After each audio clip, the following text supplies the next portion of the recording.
वजीर-ए-आज़म इमरान खान के खिलाफ तहरीक-ए-अदम-ए-एतमाद से पहले करोड़ों की ऑफर की बातें सामने आने लगी हैं। पाकिस्तान तहरीक-ए-इंसाफ की रुकन कौमी असम्बली नुसरत वाहद ने बयान जारी किया है कि उन्हें पीपल्स पार्टी सिंध और पंजाब के रहनुमाओं की तरफ से वोट बेचने की सूरत में 2 मरतबा ऑफर करवाई गई। पहले 15 करोड़ रुपए की ऑफर हुई, इनकार की सूरत में दोबारा 16 करोड़ रुपए की ऑफर करवाई गई है और साथ आइंदा इंतखाबात के बाद मखसूस नशिस्त की भी ऑफर की गई है। MNA नुसरत वाहद ने ये कहकर ऑफर ठुकरा दी कि हराम के पैसे से जीना नहीं चाहती, जबकि दूसरी तरफ MNA गफार वट्टू का बयान भी सामने आया है, जिनका कहना है रिश्वत लेने वाला और रिश्वत देने वाला दोनों जहन्नमी है और दोनों पर लानत भेजता हूँ। लानत भेजने के बाद आजाद हसीयत में जीतकर तहरीक इंसाफ में शामिल होने वाले रुकन कौमी असम्बली गफार भट्टू ने वजीर आजम इमरान खान पर अदम एतमाद का इजहार भी कर दिया। उन्होंने मजीद क्या कहा, देखिए इस रिपोर्ट में।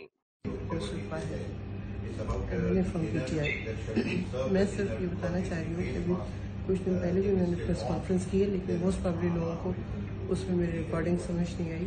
मैंने उसमें बताया था कि मुझे पीपल्स पार्टी की तरफ से 2 दफ़ा ऑफर आई है, एक पंजाब से और एक सिंध से, और पीपल्स पार्टी के ही लोग थे जिन्होंने मुझे कहवाया किसी के थ्रू, और ये ऑफ़र काफ़ी बड़ी ऑफ़र है जो कि मेरे ख्याल में इसको रजिस्ट करना अच्छा खासा मुश्किल काम है।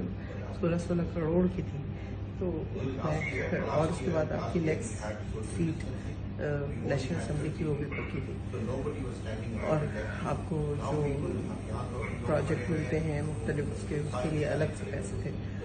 लेकिन बात यह है कि क्या इस पैसे का करना क्या था, क्योंकि मैं इस किस्म के पैसे के ऊपर इसलिए बिलीव नहीं करती कि मेरा ख्याल ये है कि हराम की कमाई जो है वो शक्लें नहीं बिगाड़ती, वो आपकी नस्ल बिगाड़ देती है, और जब नस्ल बिगड़ जाए तो फिर कुछ भी नहीं रह जाता।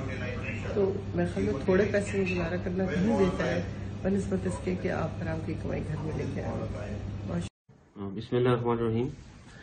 मैं मोहम्मद अब्दुल वट्टू, हल्का 104 जिला बहावलनगर से हालिया इलेक्शन में आज़ाद उम्मीदवार के हैसियत से मैंने इलेक्शन में हिस्सा लिया, और अल्लाह तबारक तआला की मेहरबानी से और मेरे हल्का की आवाम की उनकी सपोर्ट से अल्लाह ने मुझे कामयाबी दी। और मेरे मुकाबले में PTI का टिकट होल्डर था, और उस इलेक्शन के बाद मैंने PTI में ज्वाइनिंग की। खान साहब के साथ मैं शामिल हुआ। जो नया पाकिस्तान करप्शन मुकाओ प्रोग्राम तो उसके साथ शामिल हुआ। लेकिन मुझे मायूसी इस बात पे हुई कि मैं कुछ अपने हल्के के मसाइल करप्शन के हवाले से अपने जो अदारों में करप्शन थी उनके पास मैं रिटर्न सबूत के तौर पर लेकर गया कि जो खान साहब ये जो कुछ आप इंक्वायरी करवाएं और ये चीजें आप खुद चेक करें। लेकिन मैंने महसूस किया कि उस पे मांसवाया नारों की हाथ के आगे और कुछ भी नहीं था।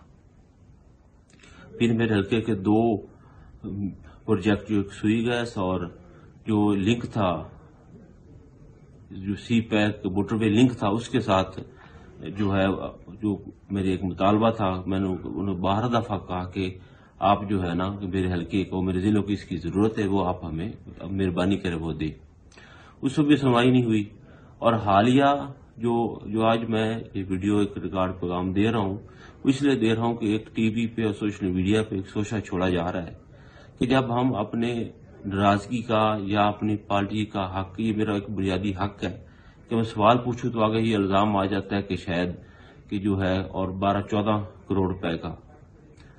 मेरा ये मान है कि रिश्वत लेने वाला और रिश्वत देने वाला दोनों जहन्नमी है, और मैं इस तरह के मामले पे लानत भेजता हूं और इसकी सख्त से तरदीद करता हूं। और एक जो सिंध हाउस में रैश का, उसकी भी तरदीद करता हूं कि वो भी बिल्कुल गलत बात है कि सिंध हाउस में बिल्कुल मैं मौजूद नहीं था।